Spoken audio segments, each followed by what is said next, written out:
Mellow Mechanic here. We got a special guest today. It's not Amber. It's Mellow Mechanic Jr. He's out front with his project. Let's go see what he's up to. So this is a hydrofoil me and my dad built.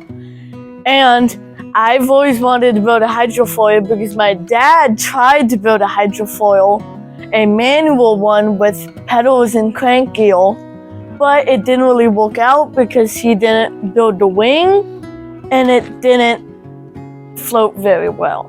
So I've tried it with an RC boat version. I almost said RC car there, but it's not a car.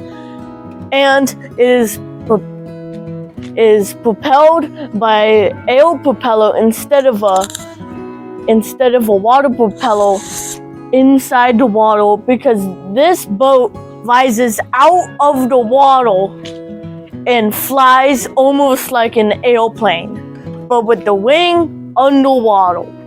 This boat is 4 feet long and the wing is 2 feet wide, and the hull of the boat is 10 inches wide, which makes this boat pretty big and a monster on the water.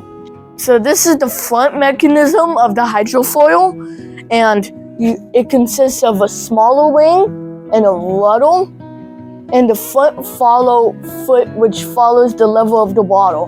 So when it's in the water, this here is level with this, and this is in the water. So when it speeds up, it rises up, and the level of this goes down, and the level's out. And then this wing has less angle of attack, you see?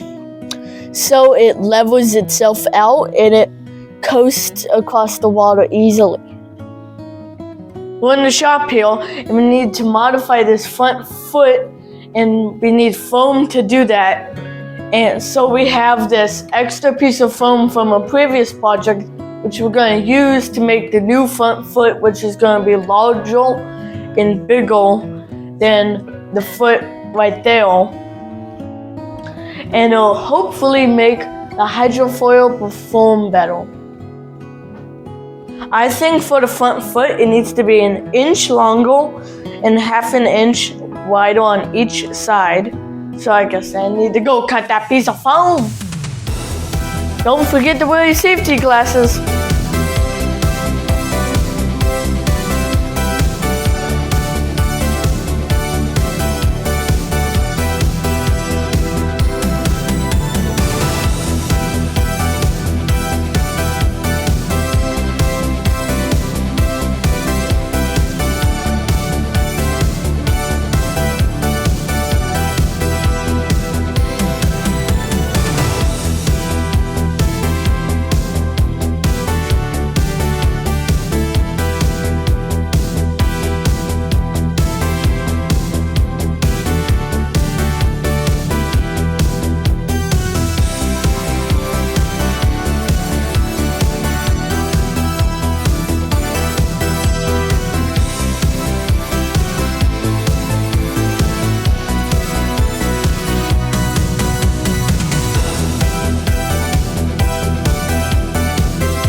I need to cut this.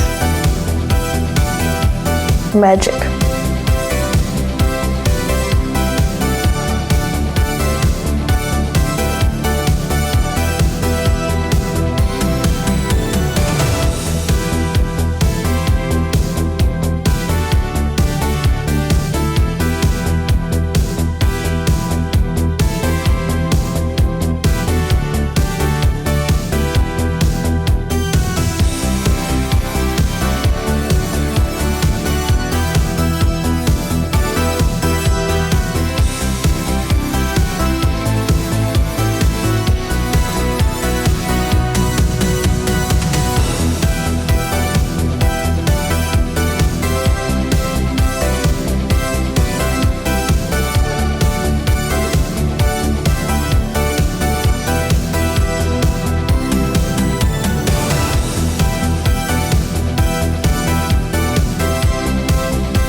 Now that we have the big old foil on the hydrofoil, it should increase stability and steering. So let's go take it on the lake and see what happens.